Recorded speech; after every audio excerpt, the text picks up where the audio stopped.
Hi, welcome back to Gen Z Bible class, where today we're going to be looking at Genesis chapter 17, continuing on in the exciting life of Abraham. And I'm glad that I can finally call him Abraham, because in today's chapter is when his name gets changed. And there's a few reasons why that's going to happen today, and that's one of the things we want to look at. So let's begin by reading the first couple of verses just to get us started and get us, kind of remind us of where we are in this whole story. When Abraham was 99 years old, the Lord appeared to him and said, "I am God Almighty. Walk before me faithfully and be blameless. And then I will make my covenant between me and you, and will greatly increase your numbers." So this is now the fourth time that God has restated this promise to Abraham. And I think it's interesting, if we think back, there were three other times when God speaks to Abraham. I'm not sure exactly, how he did it, if this was just a voice that Abraham heard, or if he sent an angel down, or I'm not real sure exactly how this whole thing transpired. But Abram was spoken to by God, and this is how he knew the direction that he was supposed to take. The first time God spoke to him was when his whole story starts, and that's when he left the land of Ur and to go up into Canaan. And this was because God spoke to him, and that was the first time. And I don't know if he was in a situation where maybe he was thinking, I wonder what I should do with my life, and comes before God and asks him, or if this was just something God had in mind, and he says, "Abraham, I've got something I want to do with you, and it involves leaving Ur and going up to Canaan." We don't know, but this is the first time God speaks to him, and it's important because it changes the whole direction of his life. And as we think about Abram, I want to think about the same types of things that God does in our lives. And thinking about the fact, as we've said before, that God does special things in people like Abram, but he wants to do something special in everyone's life, including you and me.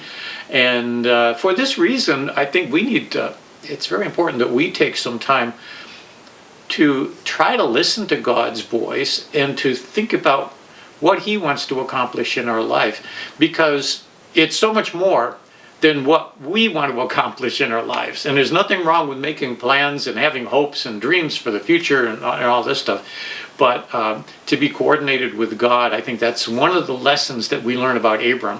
That was his primary goal, his primary direction. And as he was greatly blessed because of that.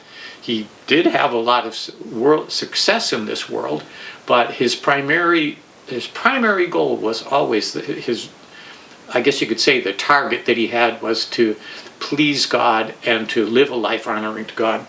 Well, that was the first time. Then the second time, if you remember the time when Abram was there with his nephew Lot, and there was too many sheep, I guess you could say, which was a good problem to have, but they had to decide to split.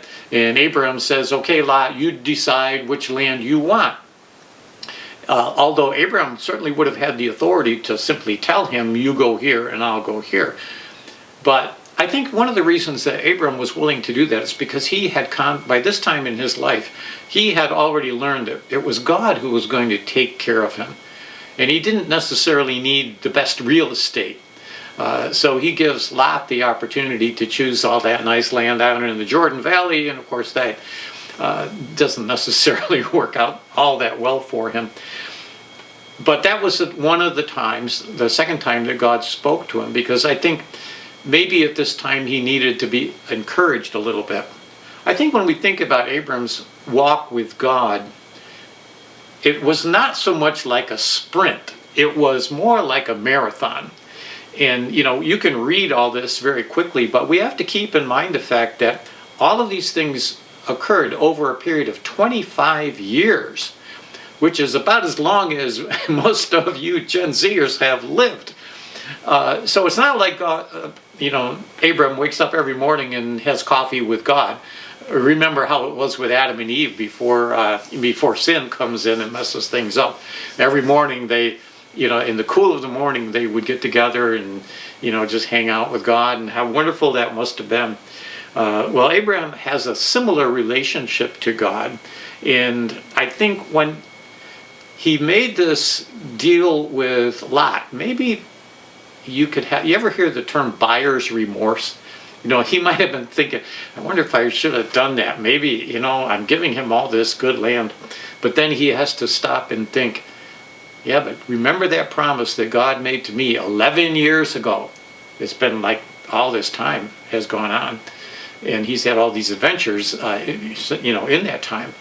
But I think at this point, God comes back to him and restates this promise. And, maybe like in a marathon, every once in a while you have to stop and, take a drink. They have those water stations. You need to get refreshed. I've never run a marathon. I think I used to run cross country. I think I did 15 miles. Maybe that was as far as I've ever run. But I know that every once in a while you need to just get refreshed, even not if so much physically, but just mentally, to remember what you're doing and to remember where you're heading and why you're doing all this stuff. So I think that was one of the reasons that God would show up every once in a while in Abram's life. The third time it happens, Abram is 86 years old, and he actually might not be quite 86 yet, but it was just prior to that. So he's in his 80s somewhere, and it was the time that he has to go rescue Lot from those 4 kings. And one of the things that was going on in his mind, I had this military victory, but I also made 4 very big enemies. And he could have easily been sitting there worrying that, any day now they're going to come back and come after me. And it was at that time when he was so worried that God came to him. And one of the things he said to him at that time, I will be your shield and I will be your reward. So I think, this was another critical time in his life. And he needed encouragement, knowing that God was going to take care of him. Remember, something like that happened with Noah. And, he had this traumatic experience of watching the whole world destroyed by a flood. And he needed some encouragement that God wasn't going to do that again. And God promised him, listen, Noah, I'm not going to do that anymore. That's something you can cross off your list to worry about. And so this must have been encouraging to Abram when he could just stop and think about all the possible things that could go wrong and that all these potential enemies are out there.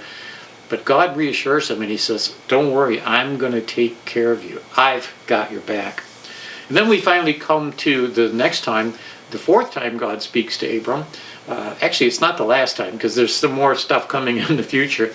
But now Abram is 99 years old, as we just read. And so another 13 years has gone by since the last time he got, this reassurance from God. And this is important because now God is about to restate all the promises, that he made to Abram.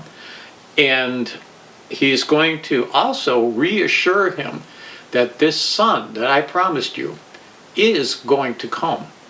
So that from this time on, Abram has been worrying about, remember the whole thing we talked about last time was how Abram and Sarai are coming up with this plan to have a kid, and they're able to do it, but it wasn't the way God wanted it to be done. So Ishmael is born through the slave, one of Sarah's slaves, and their plan worked, but it really wasn't God's plan. So now we're at the point, they're 99 years old. It's totally impossible for them, physically speaking, to have a kid.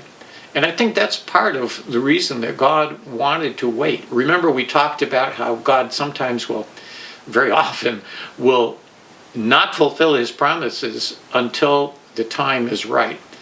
And I think one of the reasons he waits so long is to make it so very clear that this child is definitely a gift from God. It wasn't something that Abram and Sarah, were able to just pull off by themselves.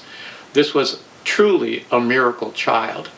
And I think that's why it was such a special event for them. So he reiterates the promise that he made at this time. Because again, I think Abram and Sarah probably had given up on any hope of having a kid. But God reminds him again, this is the covenant that I've made with you. And really, what was that covenant? Every single time God spoke to Abram, it was basically the same thing. I think I see three things that he was promising to Abram. One was that he would have this legacy. That means that in the case of Abraham, from him a great nation would come. Everybody wants to have a legacy. When you leave this world, what do you leave behind? And what are people going to say about you? And how are they going to remember you? That's really what your legacy is. And Abraham's legacy was phenomenal.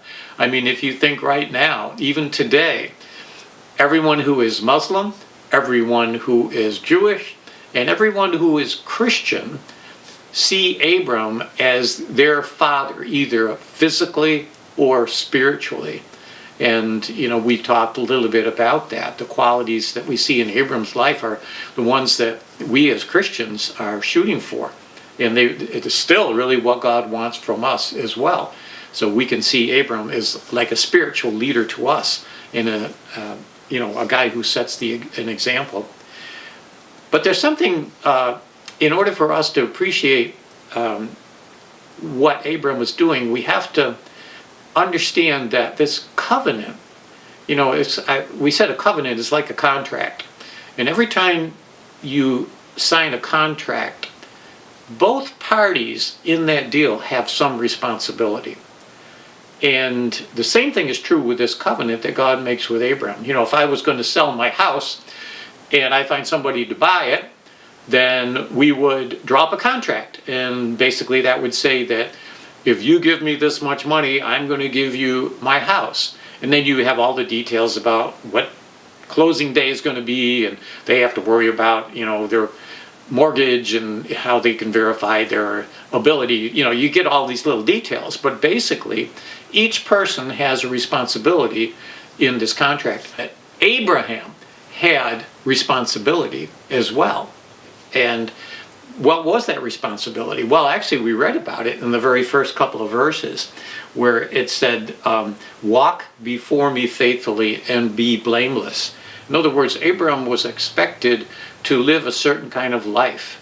And he, boasting about his relationship with God, becomes respected and known as a follower of God. And so the same thing is true with us today. If we say we are Christians, then it should show up in our life, in the way that we live our lives. And that's why God told him, I want you to be faithful and I want you to be blameless, that you can be a good example for those people who might be considering following me as well. But there was one other thing that was added here, and this is where things get a little more interesting. That God adds the requirement of circumcision. What's that all about? Well, circumcision was actually, we think maybe that was something that only Jewish people did, but it's actually not true, because there were people at that time that would also practice, do this practice of circumcision. And generally speaking, it's really just an outward sign of an inward commitment. I think that's maybe the most basic way to think of it, that you are sort of marking yourself as a follower of whatever it is you were professing to follow. Now, maybe a really good way to understand that was, if I showed, like right now, doesn't have any writing on it, it's just a black, a black shirt, what do you call these things? A fleece, yeah, it's a fleece. But if it had a big picture of a buffalo on the front and the name Allen on the back, then you would know that there's something about me, and that is that I might be a Buffalo Bills fan. And everybody goes out who everybody who is a fan of any particular team might go out and label themselves that way with a T-shirt or a jersey or something like that. Maybe a hat. I have a few Bills hats as well. So it's just an outward way to let the world know what's going on inside your mind. It demonstrates what you have committed yourself to. And so this becomes important for the Jewish people. And I mean, there's all kinds of reasons why it becomes important. And even today, of course, they're still practicing this, circumcision is still a part of the Jewish life. It's interesting that when you come to the time of the New Testament, that we start talking about yet another covenant. There were actually many covenants in the Bible. There was the covenant that God made with Adam. He said, there is going to be one that will come from the seed of the woman that will crush the head of Satan. He made a promise to Noah that I'm going to get you through this flood and deliver you. He made a promise to Abram, as we're talking about now, that he would become a great nation and that he would receive this land. We also eventually will have a covenant that he makes with with Moses. And Moses is the one that receives the law, and that was the Mosaic covenant. And later on, he's going to make another covenant with David, and he's going to promise to David that through his line, the Messiah would come. So you have all this whole series of covenants, and these are ways in which God reveals his plan for the world, one step at a time. But there is another covenant that's referred to as the New Covenant, and this was a covenant that was established by Jesus Christ when he went to the cross. And what it did is it sort of nullified everything, all those laws that were given by Moses, because all the sacrifices that they were making, remember they had to kill animals, and this was the way they dealt with the issue of sin and get cleansing. But now, when Jesus comes, he becomes the final perfect sacrifice, so that whole system is no longer necessary. But it does accomplish something, because within that system, we're seeing these spiritual principles that will always be true. And when we talk about this new covenant, there's an interesting passage in the book of Colossians. Colossians is one of those letters that the Apostle Paul is writing to the churches. And remember, at this time, Christianity is like a whole brand new thing. And when Christianity started, almost everybody who initially becomes a Christian were also Jewish. So this whole thing about physical circumcision was a big part of their lives. And they got into this issue with the Gentiles. Once Gentiles started becoming Christians, and this circumcision thing didn't mean anything to them, there was a big argument about whether the Gentiles should be required to be circumcised as well as the Jews. And to make a long story short, after a lot of prayer and God's instruction, they realized that circumcision was something that was for the Jewish people, and it was not necessary with this new covenant that God had established. But there's this verse in Colossians that I'm referring to is interesting, because Paul uses this term circumcision only in a different way, in a new way, where it says, "In him you were also circumcised with a circumcision not performed by human hands. Your whole self, ruled by the flesh, was put off when you were circumcised by Christ." So this is kind of definitely a different kind of circumcision. It's not something that's done in the flesh. It's not something that's done to your body, but it's something that's done to your heart. And when we think about becoming a Christian and Christ coming into your life, it changes you.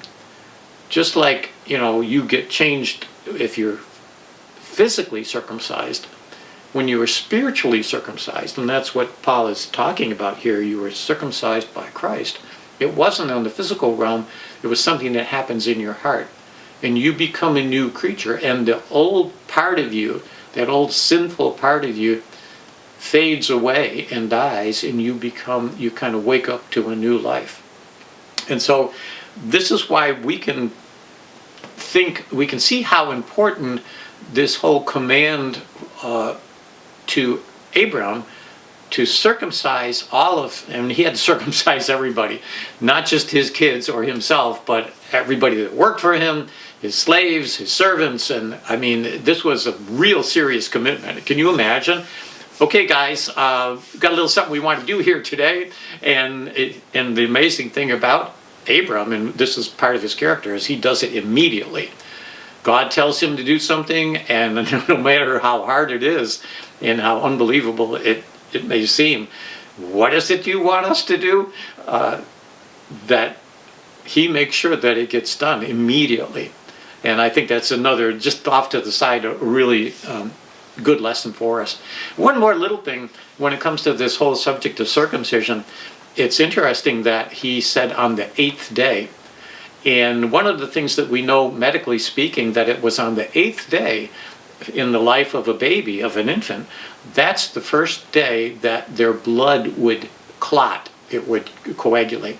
So it would be the first day that you could do something like that. And that's just, well, we know the one who gave this instruction is also the one who created us, so I guess we shouldn't be surprised. But I think that's just kind of interesting. Well, the whole chapter ends, and Abraham is, kind of just very pleased that God, and maybe blown away by the idea that this thing is actually going to happen and they're going to have another kid, which is what does happen. But he's still concerned about Ishmael, and Ishmael is still his son. He's 13. He would be 13 years old at this point, and Abraham has raised him, and he loves him, and he's concerned about him. And I think this is part of who Abraham was. Remember, he adopted Lot, and he kind of took him under his wings. And he certainly he wanted what was best for Ishmael as well. And so God gives him this promise that, yeah, I will bless Ishmael as well. And we talked about that last time, how he becomes the father of many of the Arab nations today. So that is kind of how the chapter ends. But I think, what can we take away from this? Well, the promise that God made to Abraham was specific. It involved a legacy, it involved some real estate, it involved, I will take care of you. And then we just talked about the new covenant. And I think we see those same three elements in the covenant that God makes with us as Christians. We will also have a legacy which now will be eternal.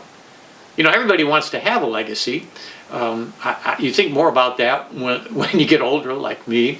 What did I just do with my life? And what are people going to say about me when I die? And did I do anything worthwhile? And, of course, I've had kids, and I know that they'll have kids. I've got grandkids, and so I got a little bit of a legacy. Not quite a whole nation yet, but that doesn't really matter, because as a Christian, my legacy is an eternity with God. And I have forever to enjoy God and to just be with him. And, what more could you want than that? And I'm also promised an eternal dwelling. Talk about real estate. This land that was promised to Abraham, and eventually, as we mentioned, actually never really quite received it. But I think one of the reasons for that is because it was representing what God was going to do in the future. And that's something that we can relate to as well. Because as Christians, we have an eternal dwelling. Jesus said, in my Father's house there are many mansions, and I'm going to go now, and I'm going to fix up a place for you, and you're going to live there for eternity. So, this is another aspect of the promise God made to Abraham that we also have. And then finally, that God would protect us and guide us through our lives as well, in the same way he did with Abraham. So there's a lot of analogies in the Old Testament, and they illustrate things that are universal and always true. And the reason for that is because this is the same God back then who is slowly revealing himself to us. And now he has totally revealed himself and fulfilled all those promises that he made to Abraham. From him, the whole world would be blessed. And that was through Jesus Christ. So as Christians, we're working on understanding what a Christian worldview is. This is a huge part of it, that God has made this wonderful promise to us, and he has made a covenant with us. And he will never back off on his end of the deal. And so this gives a great hope for the future. So anyway, I hope this part has been a blessing to you and an encouragement to you. And but we're not done yet. I mean, there's even one more, maybe the most amazing thing that happens in Abraham's life is yet to come. So I hope you're able to join us next time as we talk more about Abraham on Gen Z Bible Class.